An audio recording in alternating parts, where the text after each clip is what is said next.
जय Hind everyone. So welcome back to the rapid revision series of current affairs. इस series में हम 2024-25 के इंपॉर्टेंट करंट अफेयर्स रिवाइज कर रहे हैं और ये इसका पार्ट सेकंड है। पार्ट फर्स्ट ऑलरेडी परसों अपलोड हुआ था, बहुत सारे बच्चों ने उसको कवर करा है। तो आई अप्रिशिएट कि अगर आप चीजों को साथ साथ कवर करेंगे। आई होप आपने वो वीडियो देख ली होगी और आज हम सेकंड पार्ट में उससे भी कुछ इंपॉर्टेंट करंट अफेयर जो 2024-25 के हैं उनको कवर करने की कोशिश करेंगे। सो बिना टाइम वेस्ट करे अपने लेक्चर को स्टार्ट करेंगे। But I highly recommend you all, जिसने वो प्रीवियस लेक्चर नहीं देखा था वो पहले ही कवर कर लेना, ठीक है। सो स्टार्ट करते हैं आज की डिस्कशन। सबसे पहला इंपॉर्टेंट करंट अफेयर है इस टाइम में। देखो, इलेक्शन कमीशन के बारे में आपको थोड़ा पढ़ के जाना है, ठीक है। इलेक्शन कमीशन की अगर मैं बात करूं, इलेक्शन कमीशन में इस टाइम, ध्यान से सुनना पहले मेरी बात, ठीक है, कंफ्यूजन नहीं रखना। इस टाइम चीफ इलेक्शन कमिश्नर कौन है? इस टाइम चीफ इलेक्शन कमिश्नर कौन है? अभी के हमारे चीफ इलेक्शन कमिश्नर है श्री राजीव कुमार। कौन है? राजीव कुमार। क्योंकि इलेक्शन कमीशन में एक चीफ इलेक्शन कमिश्नर होते हैं और दो इलेक्शन कमिश्नर होते हैं, ध्यान से सुनना। और दो इलेक्शन कमिश्नर कौन से? ये अभी अपॉइंट हुए थे थोड़ी देर पहले। इन दोनों का नाम है, एक का नाम है श्री गणेश कुमार, ठीक है, श्री गणेश कुमार एक इलेक्शन कमिश्नर ये हैं, और दूसरे हैं सुखबीर सिंह संधू। क्या नाम है इनका? सुखबीर सिंह संधू, ठीक है, सिंह संधू, ठीक है। अब ये जो हमारे पास राजीव कुमार है, ये कौन से नंबर के चीफ इलेक्शन कमिश्नर है? 25th नंबर के।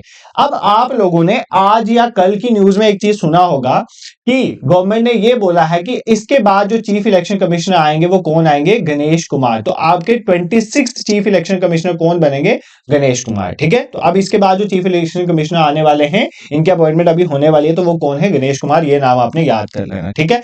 तो बेसिकली इंपॉर्टेंट ये था, इस साल देखो ये दो इलेक्शन कमिश्नर चुने गए थे। कौन? एक गणेश कुमार और सुखबीर सिंह संधू। ये आपने याद रखना है।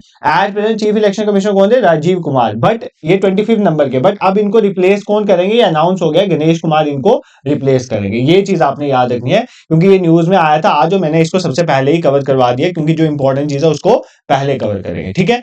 नेक्स्ट, दादा साहिब फाल्के अवार्ड्स के बारे में आपने सुना होगा। दादा साहिब फाल्के अवार्ड, दादा साहिब जी के नाम पे फाल्के अवार्ड्स दिए जाते हैं, दादा साहिब फाल्के अवार्ड्स दिए जाते हैं। अब बेसिकली आपको ये याद रखना है कि 2024 में दादा Sahib Phalke life time achievement award किसको मिला है? तो ये सबसे इंपॉर्टेंट है, एग्जाम में पूछा जा सकता है, मिथुन चक्रवर्ती को। तो मिथुन सर को तो सारे जानते हैं, तो ये आपने नाम याद रखना है, मिथुन चक्रवर्ती सर को इस बार का दादा Sahib Phalke life time achievement award मिला है 2024 का। जब 70 जो नेशनल फिल्म अवार्ड दिए गए ना, उसमें इनको दादा साहिब फाल्के अवार्ड दिया गया है, ठीक है।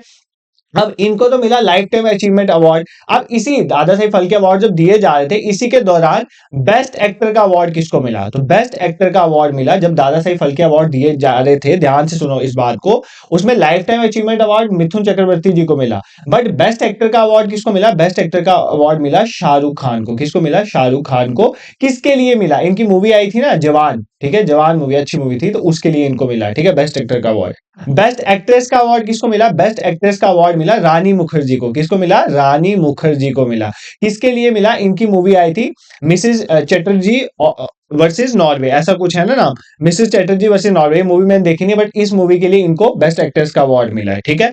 बेस्ट फिल्म किसको मिली? बेस्ट फिल्म जवान को मिला, ठीक है, जवान, इसी फिल्म को, जवान फिल्म को ही बेस्ट फिल्म का अवार्ड मिला, ये आपने याद रखना है। और बेस्ट डायरेक्टर का अवार्ड, बस 3-4 चीजें याद कर लो। बेस्ट डायरेक्टर का अवार्ड किसको मिला है? संदीप रेड्डी को। किसको मिला है? संदीप रेड्डी वांगा, पूरा नाम है इनका, संदीप रेड्डी वांगा। ये इन्होंने कौन सी मूवी डायरेक्ट करी है? एनिमल मूवी, ठीक है। इसमें तो बहुत अच्छा इन्होंने बताया, एक बच्चे और उसके फादर का बॉन्ड। तो संदीप रेड्डी जो वांगा है उनको बेस्ट डायरेक्टर का अवार्ड मिला फॉर द मूवी एनिमल, ठीक है। तो क्या देखा आपने? कुछ नहीं देखा। दादा साहिब फाल्के अवार्ड दिए गए 2024 के, life time achievement award Mithun Chakraborty, best actor का अवार्ड शाहरुख खान को जवान के लिए, बेस्ट एक्टर रानी मुखर्जी को, ठीक है, बेस्ट फिल्म का अवार्ड जवान को मिला, और बेस्ट डायरेक्टर संदीप रेड्डी वांगा को फॉर द मूवी एनिमल, ठीक है। I hope this is clear to you. यहां पर तो कोई प्रॉब्लम नहीं होनी चाहिए। बाकी मैंने अपने पहले लेक्चर्स में नोबेल प्राइजेस आपको अच्छे से पढ़ाए थे, तो नोबेल प्राइजेस अगर आप नहीं पढ़ के जा रहे हो तो मतलब बहुत बड़ी गलती कर रहे हो।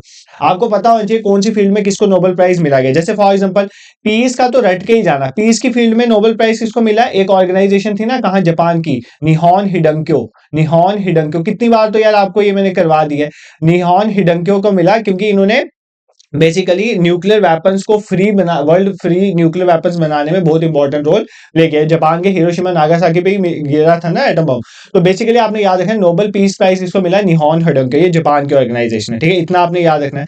फिर मेडिसिन की नोबेल प्राइज मेडिसिन की फील्ड में भी दिया जाता है जिसको बोलते हैं फिजियोलॉजी, ये किसको मिला है ये याद कर लो। एक बंदे का नाम है विक्टर एम्ब्रोस, ठीक है, और दूसरे का नाम है रुवकुन, ठीक है, पूरा नाम है गुरी रुवकुन, बट इतना याद कर लो रुवकुन। एक विक्टर याद कर लो, एक रुवकुन, बट यार आपको जस्ट ऐसे थोड़ा नाम का ऊपर ऊपर से पता होना चाहिए ताकि आया मार्क कर लो।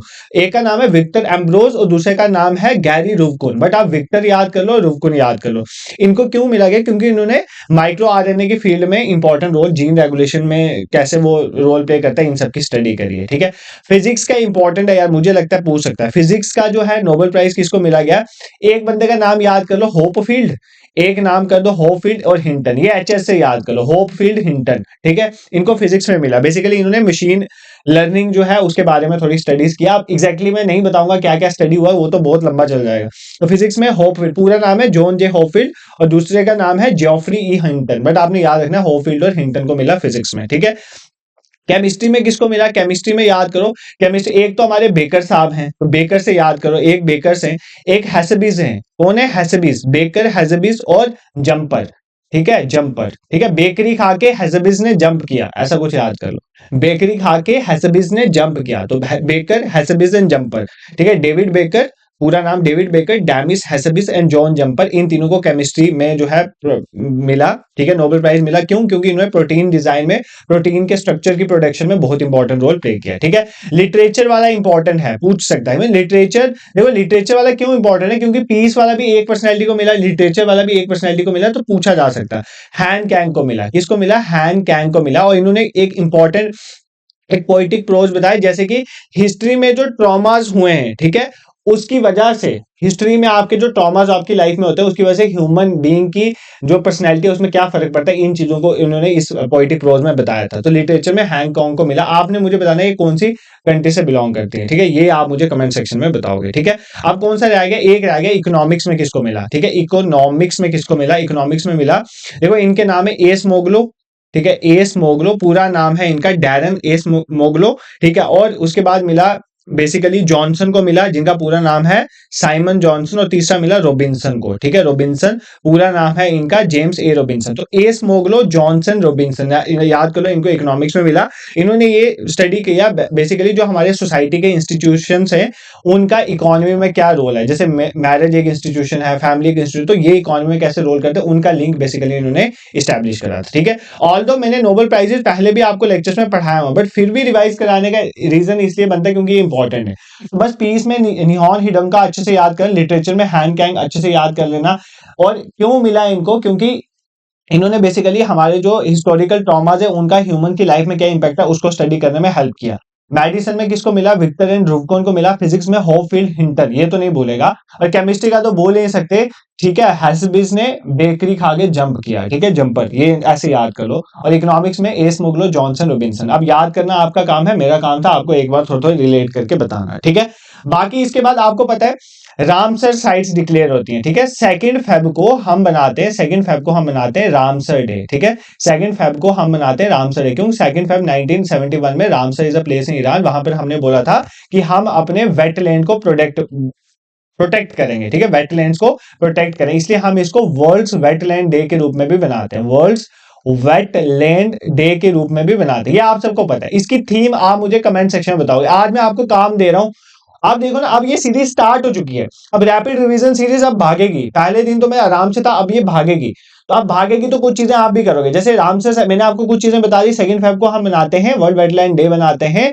रामसर साइट, रामसर एक प्लेस थी ईरान में जहां पर हमने बोलता है कि हम वेटलैंड को प्रोटेक्ट करेंगे, इसलिए इसको रामसर साइट्स भी बोलते हैं। तो इंडिया में अब कितनी साइट होगी एट प्रेजेंट, इंडिया में टोटल साइट्स होगी 89। सर इतना क्यों हमें याद रखना है, इसलिए याद रखना है क्योंकि बहुत रिसेंटली अभी 5 साइटें ऐड हुई हैं, ठीक है, ये नंबर देख लेना, मेरे ख्याल से तो 89 है, अभी रिसेंटली 4 साइट्स इसी महीने में अभी ऐड हुई हैं, फेब में ही, तो अब ये 89 पहुंच गया, ठीक है। कौन सी 4 साइट्स जो अभी रिसेंटली ऐड हुई हैं वो मैं आपको बता देता हूं। एक तो तमिलनाडु की साइट है, और अगर पूछे, अगर ये एग्जाम में पूछे कि इंडिया में सबसे ज्यादा रामसर साइट्स कौन सी स्टेट्स की हैं, तो तमिलनाडु की, ये याद कर लेना, ठीक है। और अभी जो रिसेंटली तमिलनाडु की ऐड हुई है उसका नाम है सक्कर कोटाई बर्ड सेंचुरी। क्या नाम है, सक्कर कोटाई बर्ड सेंचुरी तमिलनाडु की ये ऐड हुई है रिसेंटली, 4 ऐड हुई है फरवरी में, तो टोटल लिस्ट पहुंच गई 89।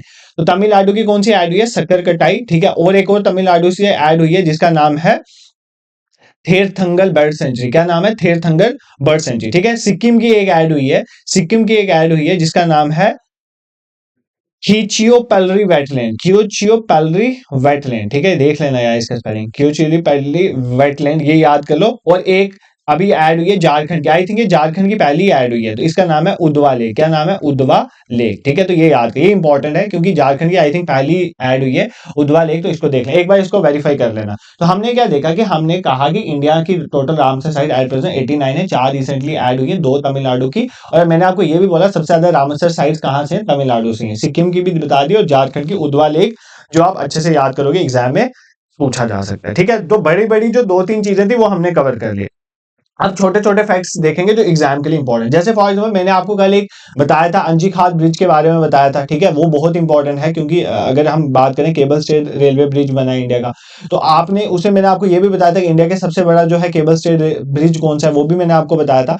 आज जो है आपको पता होना चाहिए अटल सेतु के बारे में, अटल सेतु वेरी इंपॉर्टेंट, ठीक है। ये क्या बना है, ये इंडिया का सबसे लंबा, इंडिया का सबसे लंबा, इंडिया का लॉन्गेस्ट सी ब्रिज है। सी पे बना हुआ ब्रिज जो है इंडिया का लॉन्गेस्ट, उसका नाम है अटल सेतु, अटल सेतु। तो ये नाम आप याद करोगे, ठीक है। इसकी लेंथ कितनी है, 21.8 किलोमीटर, ठीक है। मतलब मान लो 22 किलोमीटर इसकी लेंथ है। कहां पर बना है, मुंबई में।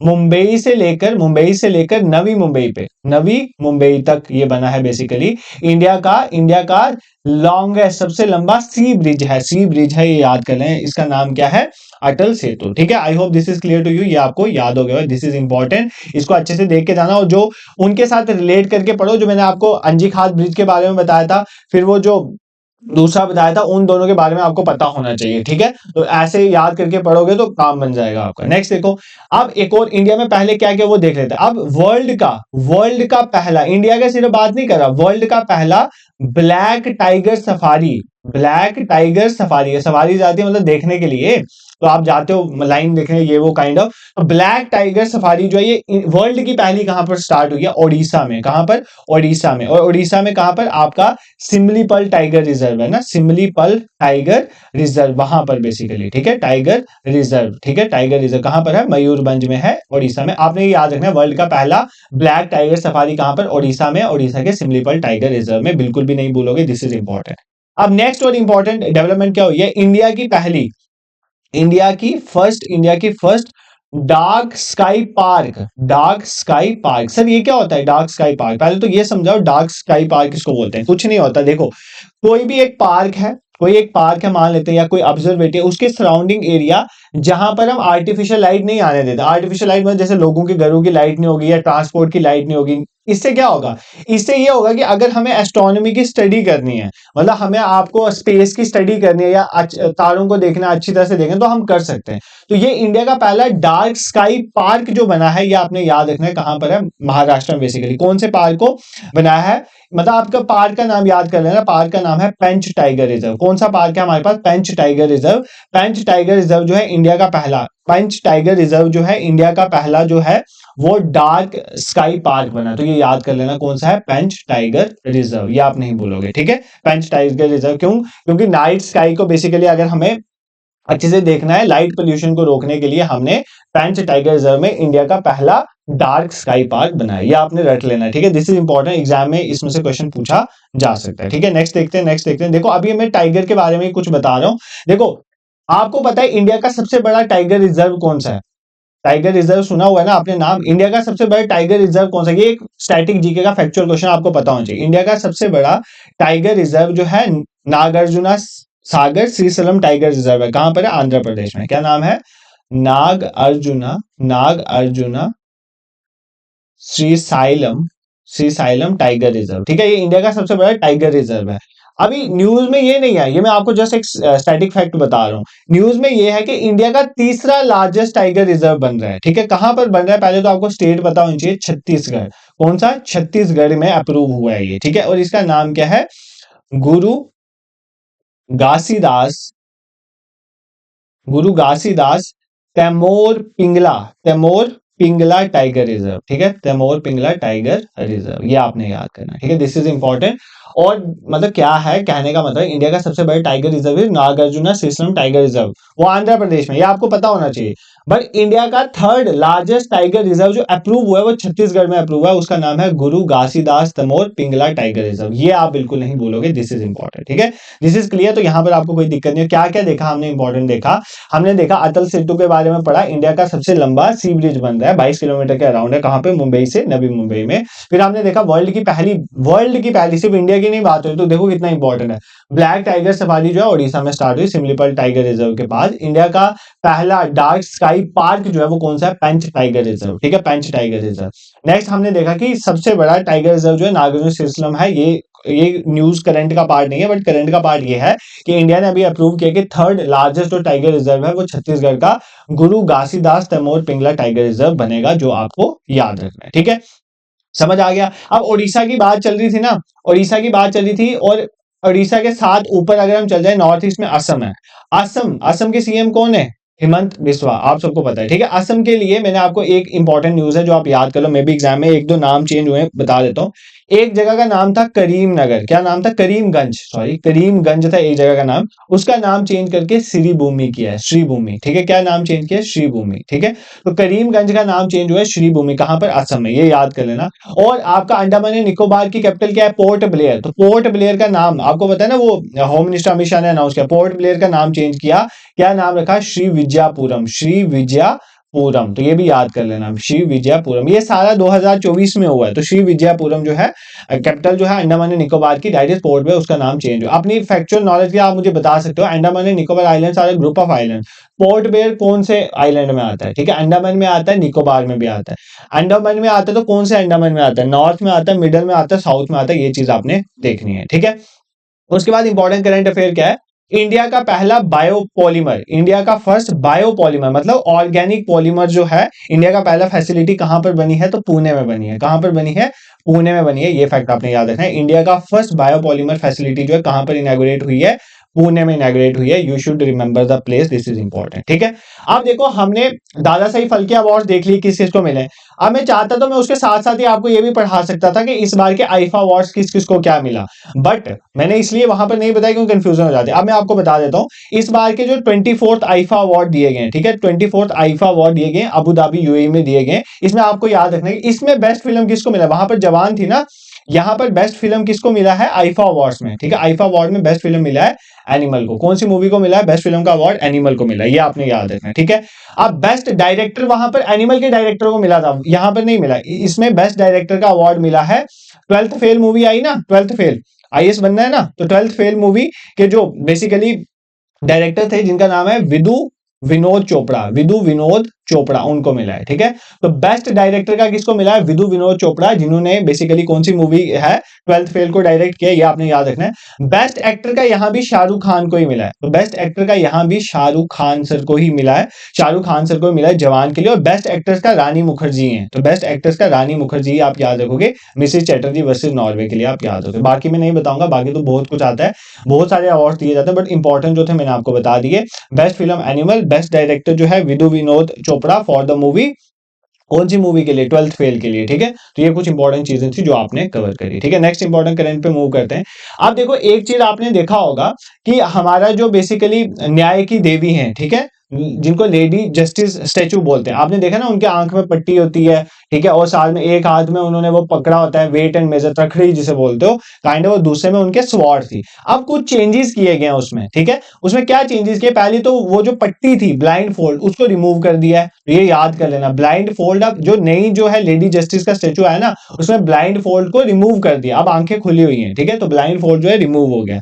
दूसरा, एक वो जो एक में वेट एंड मेजर वाला है वो तो ठीक है, बट दूसरे हाथ में जो पहले स्वॉर्ड थी ना, तलवार थी, अब उस तलवार को काट के वहां पर कॉन्स्टिट्यूशन, उनको बुक पकड़ा दी गई है, क्या, कॉन्स्टिट्यूशन की, हमारा संविधान उनके हाथ में पकड़ा दिया गया। तो ये दो चीजें भी आप याद कर लो, मे भी ऐसा क्वेश्चन, जैसे फॉर एग्जांपल मैं आपको बताता हूं, जैसे जब पार्लियामेंट की नई बिल्डिंग बनी थी ना, तो वहां पे संगोल रखा गया था, उसके रिलेटेड एग्जाम्स में बहुत क्वेश्चन आए थे। अगर आप पिछला पेपर उठा लो, आई थिंक आपके पेपर में भी कुछ पार्लियामेंट के रिलेटेड क्वेश्चन आए थे, क्योंकि वो न्यूज में था। अब इस साल में ये चीज हुई है कि जो लेडी स्टैचू थी, लेडी जस्टिस स्टैचू जो था, उसमें इसमें उनकी जो आईज हैं वो पहले ब्लाइंड फोल्ड थी, उसको हटा दिया गया है, और दूसरा उनके हाथ में कॉन्स्टिट्यूशन दिया गया है इन प्लेस ऑफ स्वॉर्ड। ठीक है, तो तलवार की जगह उनके हाथ में अब कॉन्स्टिट्यूशन पकड़ा दिया गया, ये फैक्ट आपने याद रखना है। ठीक है, नेक्स्ट देखो, अब कुछ इंपॉर्टेंट इंडेक्सेस हैं, ऑल्दो मैं सारे इंडेक्सेस साथ साथ नहीं बताता, बट कुछ इंडेक्सेस आपको मैं बता देता हूं। इंडेक्सेस को याद, देखो इंडेक्सेस को थोड़ा ऐसा कंफ्यूजन रहता है कौन सा क्या हुआ, थोड़ा सा आप कंसंट्रेशन बनाओ इंडेक्सेस के बारे में। देखो सबसे पहला इंडेक्स की बात करें,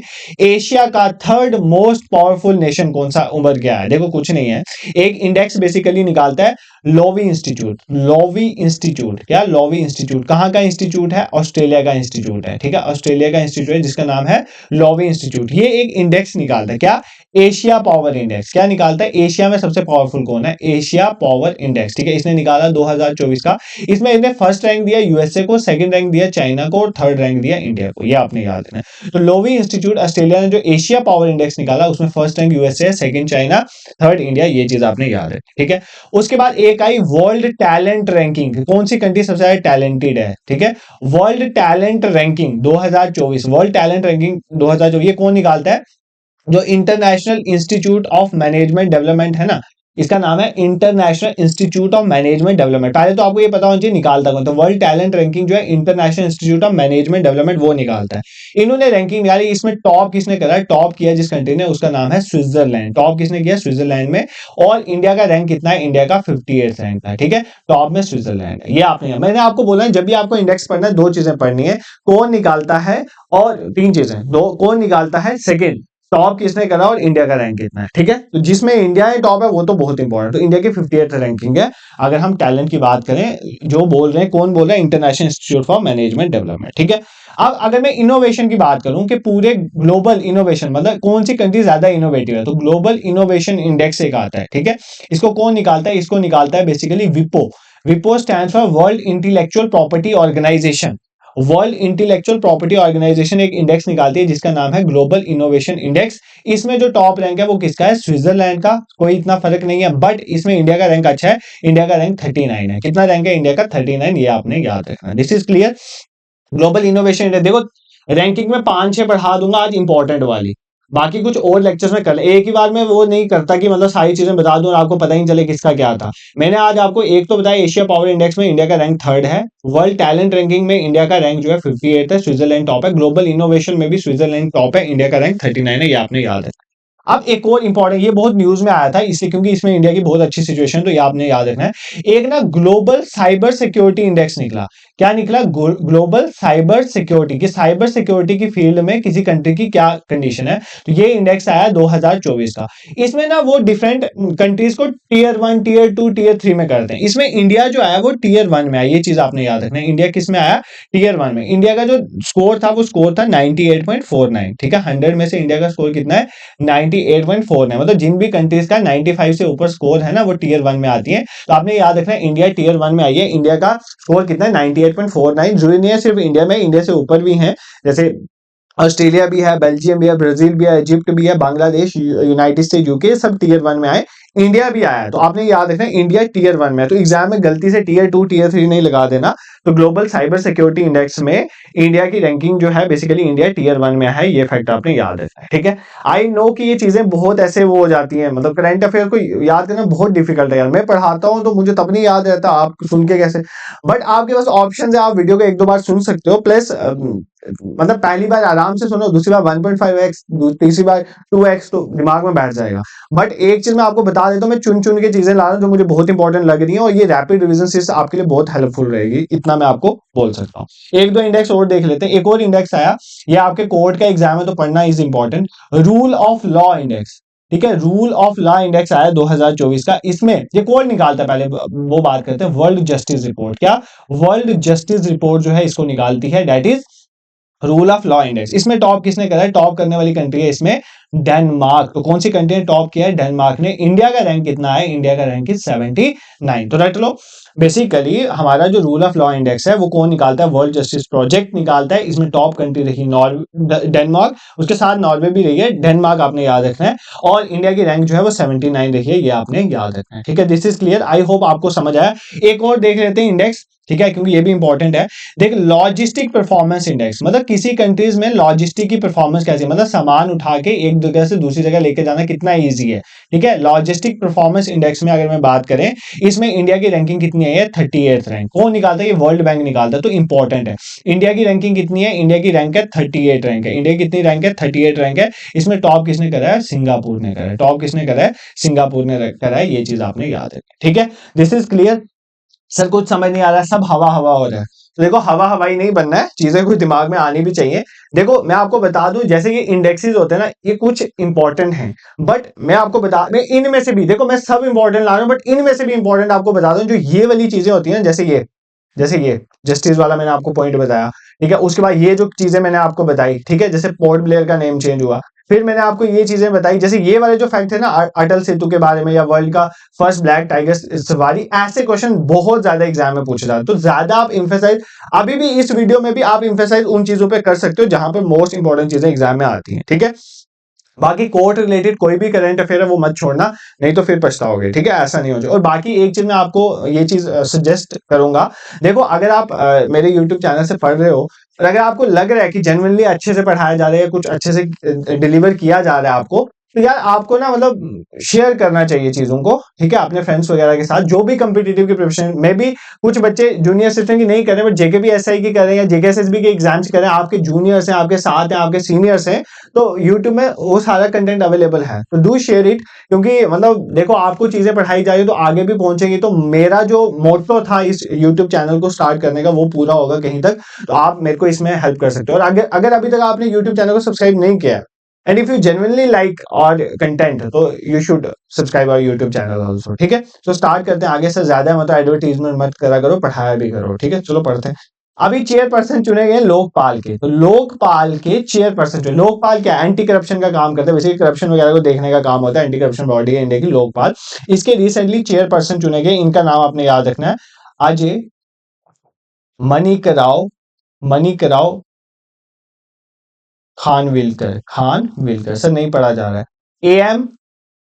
एम खान विलकर, सर अब याद हो जाएगा, एम से याद हो जाएगा। एम खान विलकर याद कर लो, जो रिसेंटली लोकपाल चुने गए हमारे, जिनको बोलते हैं चेयरपर्सन ऑफ द लोकपाल। ठीक है, अब आपको पता है मैथमेटिक्स की फील्ड में जो सबसे, मैथमेटिक्स का नोबेल प्राइज जिसे बोला जाता है, that is known as Abel prize, जो मैथमेटिक्स की फील्ड में दिया जाता है। मैथमेटिक्स की फील्ड का नोबेल प्राइज मतलब एबल प्राइज। ठीक है, इतना याद करो, मैथमेटिक्स की फील्ड में दिया जाता है। इस बार का किसको दिया गया? 2024 का मिशेल टेलाग्रैंड को दिया गया। मिशेल टेलाग्रैंड को दिया गया, ये नाम याद करें, मिशेल टेलाग्रैंड को दिया गया। ये याद करना, एबल प्राइज मैथमेटिक्स है, इतना आपको याद रखना है। ठीक है, एक इंपॉर्टेंट करंट अफेयर और है। वर्ल्ड की पहली वुडन सैटेलाइट किसने स्टार्ट करी, किसने भेजी, किसने बनाई? वर्ल्ड की पहली वुडन सैटेलाइट जो है, उसका नाम क्या है और किसने भेजी? देखो, इसको इसरो ने लॉन्च नहीं करा, इसको नासा ने, जो यूएसए की स्पेस एजेंसी है, और जापान की स्पेस एजेंसी है जाक्सा, इन दोनों ने मिलकर वर्ल्ड की फर्स्ट वुडन सैटेलाइट जो है, इसको बेसिकली बनाया है, इसको लॉन्च किया। इसका नाम है लिग्नोसैट। ठीक है, लिग्नोसैट। एग्जाम में ना क्वेश्चन में वुडोसैट दे देगा, आप लगा दोगे वुडन सैटेलाइट से वुडोसैट, नहीं, लिग्नोसैट इसका नाम है, तो याद कर लेना। ये इसमें इसरो का कुछ नहीं है, नासा और जाक्सा का। ठीक है, अब एक इंपॉर्टेंट स्कीम बता देता हूं, ऑल्दो मैंने स्कीम में अभी लेक्चर लाना है। एक इंपॉर्टेंट स्कीम है पीएम सूर्य घर मुफ्त बिजली योजना। देखो ये स्कीम ना बहुत इंपॉर्टेंट है। I am in the sector, government sector, तो बहुत ऊपर से प्रेशर भी होता है कि इस स्कीम पे ज्यादा काम हो दिस, तो ये स्कीम आपको पता होनी चाहिए, पीएम सूर्य घर मुफ्त बिजली योजना। देखो कुछ नहीं है इस स्कीम में, क्या है? सूर्य घर मतलब कुछ ना कोई सोलर के रिलेटेड। इसमें क्या है, हम लोगों के घरों में रूफ टॉप में क्या लगाएंगे? हम सोलर पैनल्स लगाएंगे। तो रूफ टॉप में सोलर पैनल्स लगाने की ये स्कीम है। ठीक है, 75,000 करोड़ रुपया इसका मतलब आउटले वगैरह रखा गया है। इसमें क्या है बेसिकली कि 1 करोड़ जो घर है ना, उनके ऊपर बेसिकली बोला गया कि सोलर पैनल्स लगाए जाएं, और उससे क्या होगा, मतलब इनको हर घर के अंदर हर महीने में 300 यूनिट फ्री इलेक्ट्रिसिटी प्रोवाइड की जाए। 300 यूनिट फ्री इलेक्ट्रिसिटी प्रोवाइड करने के लिए 300 unit free electricity for month, मतलब एक महीने में 300 यूनिट आपको फ्री इलेक्ट्रिसिटी प्रोवाइड हो, इस तरह का सोलर पैनल उनके घरों पे लगाया जाएगा। ठीक है, 1 करोड़ हाउस होल्ड में। तो वो एक स्कीम है पीएम सूर्य घर मुफ्त बिजली योजना। ये एक सेंट्रल स्कीम है सेंट्रल गवर्नमेंट की। ठीक है, फरवरी 2024 में पीएम मोदी ने लॉन्च की, तो ये याद कर लें, दिस इज इंपॉर्टेंट। क्या नाम है? पीएम सूर्य घर मुफ्त बिजली योजना। अब वहां पर ना अगर सिलेंडर दे देगा, गैस सिलेंडर, तो वो नहीं मार्क कर देना, ये रूफटॉप सोलर पैनल के रिलेटेड है। 1 करोड़ हाउस होल्ड को हम 300 यूनिट फ्री इलेक्ट्रिसिटी हर मंथ प्रोवाइड करने की बात कर रहे हैं, ये चीज आपने याद रखनी है। I hope this is clear to you, इसमें तो कोई इतनी दिक्कत नहीं होगी। ठीक है, ये समझ आ गया, इसमें दिक्कत नहीं होनी चाहिए। नेक्स्ट देखो, नेक्स्ट करंट अफेयर क्या है जो इंपॉर्टेंट। हाँ, अब कॉन्फ्रेंस ऑफ पार्टीज की मीटिंग होती है ना, पिछली बार G20 2023 में हुआ था ना इंडिया में, न्यू दिल्ली में, तो उसके क्वेश्चन एग्जाम में आए थे। तो कॉन्फ्रेंस ऑफ पार्टीज के रिलेटेड भी एग्जाम में क्वेश्चन आ सकते हैं। देखो कॉप का कुछ नहीं है, कॉप देखो ध्यान से सुनो, कॉप के रिलेटेड आपने जो जो चीजें याद रखनी, देखो इस साल 2024 में हुआ था COP 29। कॉन्फ्रेंस ऑफ पार्टीज कुछ नहीं है, यूनाइटेड नेशन फ्रेमवर्क कन्वेंशन जो है क्लाइमेट चेंज, उसके रिलेटेड जो है डिफरेंट कंट्रीज की जो पार्टीज हैं, मेंबर्स कंट्रीज हैं, वो मिलती हैं आपस में, डिसाइड करते हैं क्लाइमेट चेंज को कैसे रोकना है। उनकी जो मीटिंग होती है उनको बोलते हैं कॉन्फ्रेंस ऑफ पार्टी। 29 नंबर की, इसलिए इसको बोलते हैं COP 29। COP 29 इस साल हुई थी, पिछले साल कहां पर हुई थी? अजरबैजान में, मतलब 2024 की कहां पर हुई थी? अजरबैजान में हुई थी, अजरबैजान में हुई थी। ठीक है, बाकू जिसकी कैपिटल है, अजरबैजान में हुई थी COP 29। बाकू भी दे सकते हैं ना, ये नहीं बोला सर ने बाकू नहीं बताया था, अजरबैजान की कैपिटल है, वहां पर हुई थी COP 29। ठीक है, उसमें बड़ी चीजें निकल के आई, वो नहीं आपने याद रखनी है। अब आपको एग्जाम में पूछा जा सकता है कि इस साल की COP 30 कहां पर होगी, मतलब 2025 की COP की मीटिंग कहां पर, कॉन्फ्रेंस ऑफ पार्टीज कहां पर होगी? ब्राजील में होगी। कहां पर होगी? ब्राजील में होगी, याद कर लें, नवंबर के महीने में होती है, तो नवंबर 2025 में कहां पर होगी? ब्राजील में। तो नवंबर 2024 में कहां पर हुई थी? अजरबैजान में हुई थी। ये चीज याद कर लेना, एग्जाम में इसके रिलेटेड क्वेश्चन पूछा जाता है। ठीक है, दिस इज क्लियर। क्या इससे काम बन जाएगा? नहीं बन जाएगा, क्योंकि मैंने G20 तो आपको पढ़ाया नहीं। G20 के रिलेटेड एग्जाम में क्वेश्चन पूछते थे, कुछ नहीं है। G20 2023 की कहां पर हुई थी? न्यू दिल्ली पे हुई थी। कहां पर हुई थी? न्यू दिल्ली पे, और एग्जाम्स में बढ़ चढ़ के इसके रिलेटेड क्वेश्चन आए थे। ठीक है, ये तो आपको बेसिकली इसका नाम G20 है, बट इसमें कंट्रीज ऑफ G20 नहीं है। ठीक है, अब 21 हो गई है इसमें। तो G20 में बेसिकली जो है न्यू दिल्ली में G20 हुई थी, क्योंकि अफ्रीकन यूनियन को ऐड किया ना इसमें। तो G20 बेसिकली 2023 की न्यू दिल्ली में हुई थी, 2023 में। और 2024 की कहां पर हुई? 2024 की कहां पर हुई? 2024 की ब्राजील में हुई। ठीक है, कॉन्फ्रेंस ऑफ पार्टीज इस साल की ब्राजील में होनी है। G20 2024 की ब्राजील में हुई थी, ब्राजील के रियो डी जेनेरियो पे। ठीक है, और अगर पूछे आपको 2025 इस साल की G20 मीटिंग कहां पर होनी है, तो साउथ अफ्रीका में होनी है। साउथ अफ्रीका में जोहानसबर्ग में। कहां पर? जोहानसबर्ग में होनी है। ठीक है भाई, ये आपको दिखने में ऐसे लग रहा है ना कि पढ़े नहीं पढ़े इंपॉर्टेंट नहीं है, बट ये पढ़ के जाना, एग्जाम में पूछ लेगा कि कॉन्फ्रेंस ऑफ पार्टीज 30 कहां पर होनी है, तो आपको पता ही नहीं होगा। G20 2023 की न्यू दिल्ली में हुई थी, तो बढ़ चढ़ के एग्जाम में क्वेश्चन आए। 24 की ब्राजील में हुई, ठीक है, जो इसी साल हुई, पीछे वाले 2024 में। और 25 की जो है जोहानसबर्ग में होनी है, साउथ अफ्रीका, एंडिंग में होती है ये भी। ठीक है, तो ये याद कर लेना, दिस इज क्लियर। एक और इंपॉर्टेंट करंट है, बता देता हूं। देखो कुछ नहीं है, एक गौशाला खुली है, गौशाला आपको गाय वाला जहां पे रखते हैं। तो बेसिकली पहली मॉडर्न सेल्फ सफिशिएंट गौशाला, जिसके साथ एक कंप्रेस्ड बायोगैस प्लांट भी है, मतलब जहां पर हम कंप्रेस्ड बायोगैस भी प्रोड्यूस कर सकते हैं, वो इनॉग्रेट हुई है। कहां पर हुई है? ग्वालियर में। ठीक है, कहां पर हुई है? ग्वालियर। प्लेस को आपने याद रखना है, कंप्रेस्ड बायोगैस प्रोड्यूस करने वाली गौशाला, फुल्ली मॉडर्न, कहां पर? ग्वालियर में, ये आपने याद रखना है। ठीक है, पीएम मोदी ने एक बेसिकली वेस्ट टू वेल्थ हमारा इनिशिएटिव चल रहा है, उसके तहत ग्वालियर के ललितपारा में, कहां पर? ललितपारा, वहां पर एक जगह ललितपारा, वहां पर ये इनॉग्रेट। ग्वालियर कहां पर है यार? ये तो आपको पता है ना, मध्य प्रदेश में। ठीक है, कहां पर है? मध्य प्रदेश में। ये फैक्ट आपने याद है। अब कुछ ही इंपॉर्टेंट करंट रह गए, 3 4 5 करंट, तो अच्छे से फोकस से पढ़ लो थोड़ा। ऑल तो मुझे पता है अब जो चीजें मैं बता रहा हूँ आपके सिर के ऊपर ऊपर से जा रही है, तो कोई बात नहीं। एक आपको मैं ना एज अ ब्रदर एक तरीका बताता हूँ, सुनो। जब भी कभी ऐसी चीजें पढ़नी हो ना, फैक्चुअल चीजें पढ़नी हो, जब ऐसे रटने वाली चीजें हो, देखो मैं भी कोई बहुत बुजुर्ग नहीं हूँ, या बहुत टाइम से ऐसा नहीं है कि स्टडीज मतलब छोड़ दी हुई है या जॉब लगे, ऐसा कुछ नहीं है। मेरे को भी दिक्कत आती है इन चीजों को याद करने, फैक्चुअल चीजें। मैं तो बहुत कमजोर हूँ, मुझे कंसेप्चुअल चीज एक बार समझ आ गई तो मतलब बहुत लॉन्ग रन के बाद 10 साल के बाद ये पूछोगे तो दिमाग में रहती है। बट फैक्चुअल चीजों में मैं खुद बहुत सफर करता हूँ। बट मैंने बेस्ट तरीका ये सोचा कि जब आपने फैक्चुअल चीजें एक बार देख ली ना, आप एक बार मैं कैसे पढ़ता हूँ, मैं ऐसे पढ़ता हूँ कि अगर मैंने कोई वीडियो देखी है, कोई अच्छी वीडियो मैंने देख ली कि फैक्चुअल चीज के बारे में, एक बार मैंने वीडियो सुन ली, दूसरी बार मैं पता क्या करता हूँ, वीडियो को पॉज कर देता हूँ ऊपर से और सिर्फ आगे आगे करता जाता हूँ, मतलब मुझे रिटर्न दिखता है। फिर मैं अपने दिमाग में इमेज बनाता हूँ कि हाँ हाँ इसके बारे में मुझे पता है या नहीं पता है। फिर क्या करूंगा, जैसे ही मेरा एग्जाम आसपास आता है उसके 1 महीना पहले मैं थोड़ा 15 दिन पहले कुछ देख लेता हूँ, और उसके बाद एग्जाम के पहले दिन इसी तरह वीडियो आगे तेज कर करके थोड़ा सुन लेता हूँ। मैं नोट्स वोट्स नहीं बनाता हूँ, मैं पर्सनली बिलीव नहीं करता नोट्स मेकिंग में, क्योंकि मैं बहुत आलसी इंसान हूँ, तो मैं नहीं करता हूँ। बट मैं आपको रिकमेंड ये चीज नहीं करूंगा, आप कर सकते हो। बट अगर आप मेरी तरह हो, नहीं करने वाले हो, नोट्स मेकिंग नहीं करते हो, तो भी आपका ऐसी बात नहीं कि आपका एग्जाम नहीं निकलेगा, ठीक है। तो ये चीज भी कईयों को कंफ्यूजन होती है। तो आप एक बार वीडियो अच्छे से देखो, दूसरी बार वीडियो पॉज करके आगे आगे करते चलो, सिर्फ देखो कि चीजें क्या लिखी हुई हैं, तो आपके दिमाग में खुद ब खुद आ जाएगा। बेसिकली जैसे आपके सामने अगर ये क्वेश्चन आएगा कंप्रेस नेचुरल गैस के बारे में घोषणा, तो आपको वहां पर इंदौर याद आना चाहिए, तो मतलब ग्वालियर सॉरी याद आना चाहिए, मतलब अगर आ रहा है दैट इज गुड, ठीक है। अब देखो ये चीज आपने याद रखनी है। अब एक इंपॉर्टेंट है बिहार कोकिला, ठीक है। रिसेंटली बिहार की कोकिला जिनको बोला जाता था, फेमस फोक सॉन्ग जो बोलती थी, बिहार की कोकिला जिनको बोलता था, जिनका नाम था शारदा सिन्हा, ठीक है। शारदा सिन्हा ये एक्सपायर हो गए। इनके बारे में आपने याद रखना है, शारदा सिन्हा नाम याद करें, इनको क्या बोल रहा है, बिहार कोकिला, नाइटिंगेल ऑफ बिहार, ठीक है। नाइटिंगेल ऑफ जम्मू कश्मीर मुझे बताना किसको बोला जाता है, ये आपको पता होना चाहिए, ठीक है। एक और इंपॉर्टेंट अपॉइंटमेंट हुई थी, international solar alliance. International solar alliance जो है, इसके जो डायरेक्टर जो है, डायरेक्टर जनरल, वो कौन है, आशीष खन्ना। आशीष खन्ना आई थिंक मैंने आपको पढ़ा दिया, आशीष खन्ना, ठीक है। अभी पूछे इंटरनेशनल सोलर अलायंस क्यों इंपॉर्टेंट है। देखो इंटरनेशनल सोलर अलायंस इसलिए इंपॉर्टेंट है क्योंकि इसका हेडक्वार्टर गुरुग्राम हरियाणा में है, ठीक है, गुरुग्राम इंडिया में इसका। और इसमें अभी तक 119 कंट्रीज मेंबर इसकी हो चुकी हैं, जिसमें मोस्ट रिसेंट एडिशन मेरे ख्याल से माल्टा की हुई है, माल्टा कंट्री ने इसमें ऐड किया है, ठीक है। और इसके रिलेटेड एक और बता देता हूँ, इंडिया में कुछ कंपनीज होती है जिनको बोला जाता है महारत्नास, ठीक है। एक 14th महारत्ना बनी है इंडिया की, वो कौन सी बनी है, हिंदुस्तान एरोनॉटिक्स लिमिटेड, ये नाम रट लेना, दिस इज इंपॉर्टेंट। 14 महारत्ना बनी है इंडिया की, that is Hindustan aeronautics limited. ये एग्जाम में पूछा जा सकता है, ठीक है, दिस इज क्लियर। अब देखो आपका कोई डिफेंस का एग्जाम नहीं है तो एक्सरसाइज तो कम पूछेगा, but Malabar exercise is important. 2024 की मालाबार एक्सरसाइज क्योंकि इंडिया में हुई है तो इंपॉर्टेंट हो जाती है। 2024 की मालाबार एक्सरसाइज कहां पर हुई है, विशाखापट्टनम में। कहां पर हुई है, विशाखापट्टनम, आंध्र प्रदेश ना, विशाखापट्टनम में हुई है, इंडिया में हुई है, याद। मालाबार एक्सरसाइज किसके बीच में होता है, क्वाड कंट्रीज। क्वाड कंट्रीज क्या है, इंडिया ग्रुप है, इंडिया का, यूएस का, ऑस्ट्रेलिया का और जापान का, ये 4 कंट्रीज का एक ग्रुप है जिसको बोलते हैं क्वाड। क्वाड मतलब 4, ये 4 कंट्रीज टू काउंटर चाइना, ठीक है। तो बेसिकली ये मालाबार एक्सरसाइज हुई है, कहां पर हुई है, विशाखापट्टनम आंध्र प्रदेश में, याद करना।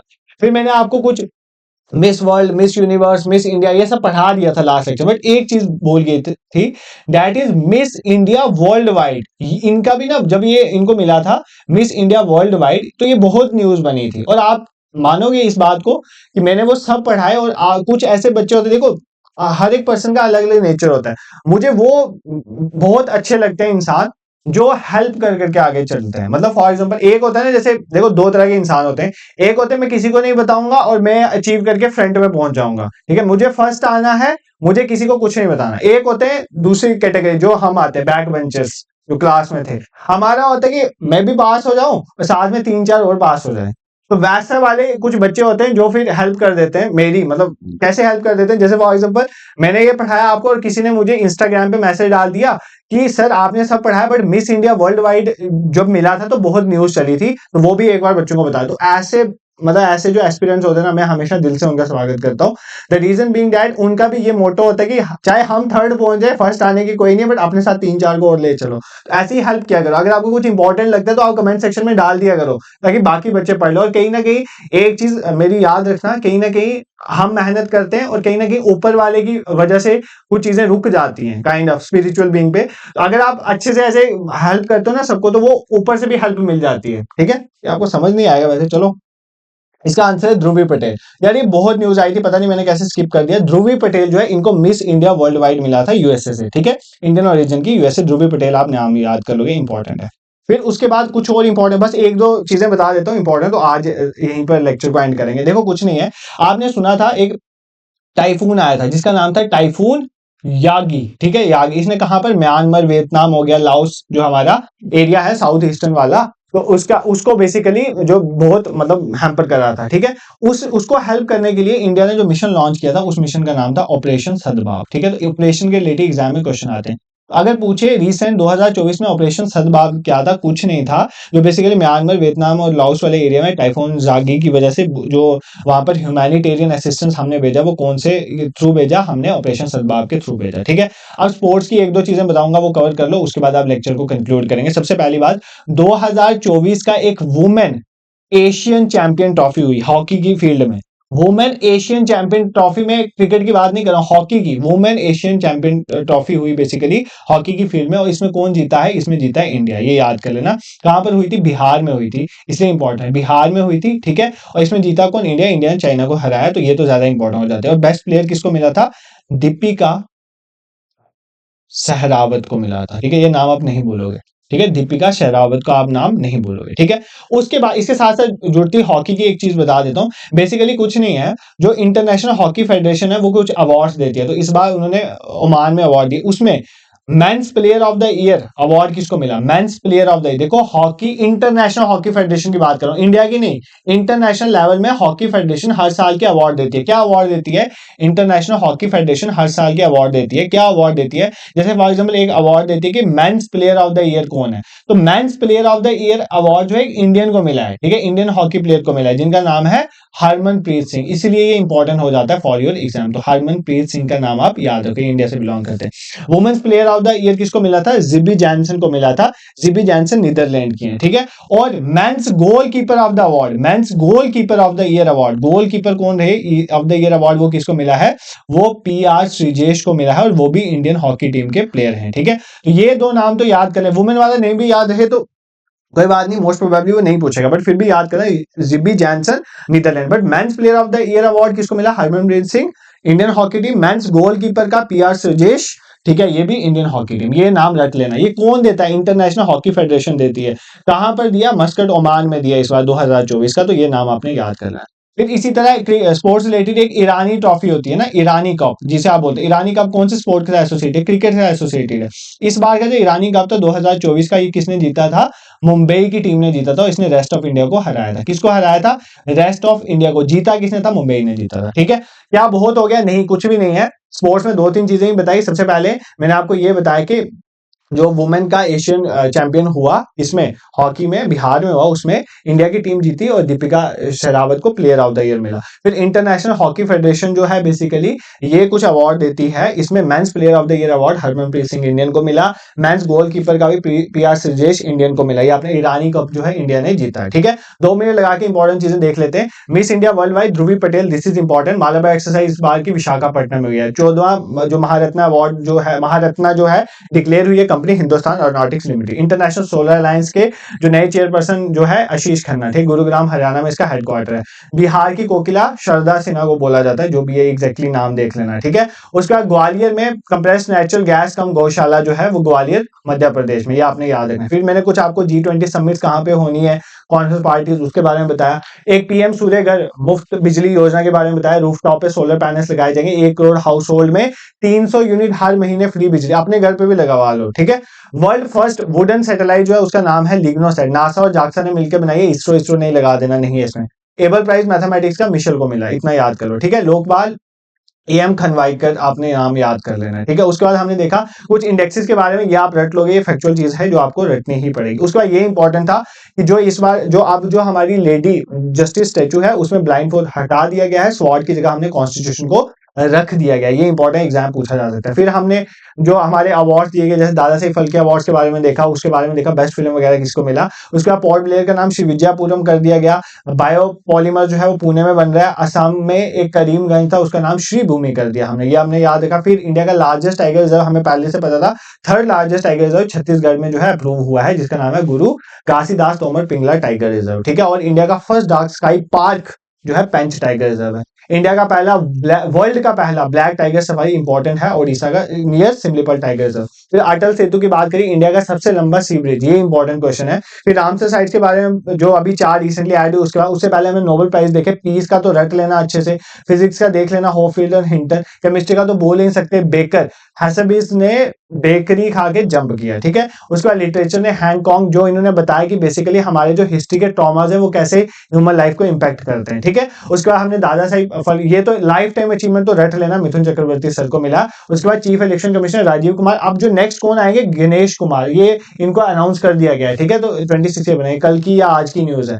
तो ये इसी साल दोनों अपॉइंट हुए थे, गणेश कुमार और सुखबीर सिंह साहब। इसी साल कहने का मतलब 2024 में, ठीक है। अभी मुझे आने में 2025 में टाइम लग जाता है। So this is it for today. I hope आपको चीजें समझ आई होंगी। तो अगर कुछ लेक्चर में मेरे से कुछ हो गया गलती वलती तो माफ कर देना, बाकी अच्छे से चीजों को कवर करो। और I highly recommend you all, if you haven't enrolled yet for the mock test, तो डू विजिट द वेबसाइट और सिंपली सर्च करो awakeningclasses.in, वहां पर आपको टेस्ट मिल जाएगा। आप जाके टेस्ट में इनरोल करो, क्योंकि टेस्ट बिल्कुल एग्जाम ओरिएंटेड आपके लिए बनाया गया है, ठीक है। बाकी इंस्टाग्राम और फेसबुक में डेली करंट अफेयर्स मेरे सीनियर मेंबर जो है वो अपलोड करते हैं, उनको बहुत एक्सपीरियंस है, उनको साथ साथ कवर कर लो। बाकी टेलीग्राम पे पीडीएफ वगैरह शेयर हो जाएगी। This is for today and do subscribe our YouTube channel. Thank you so much for watching.